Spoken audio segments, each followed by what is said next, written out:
ভোর হলো দোর খোলো খুকুমনি ওঠোরে, ওই ডাকে জুই শাকে ফুলখুকি ছোটোরে।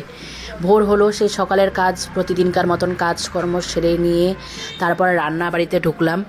এই কাতল মাছ ভাজা হয়ে গেছে। কাতল মাছ 3 রকমের রান্না এখন করতে হচ্ছে আমাকে। কাতল মাছ, ছোট মাছ, মাংস। কাতল মাছ হয়ে গেছে, মাংস ম্যারিনেট করে রেখে দিয়েছি। আর এখন ছোট মাছটা জাস্ট ধুয়ে রেখেছি। এখন কাতল মাছ হয়ে গেল।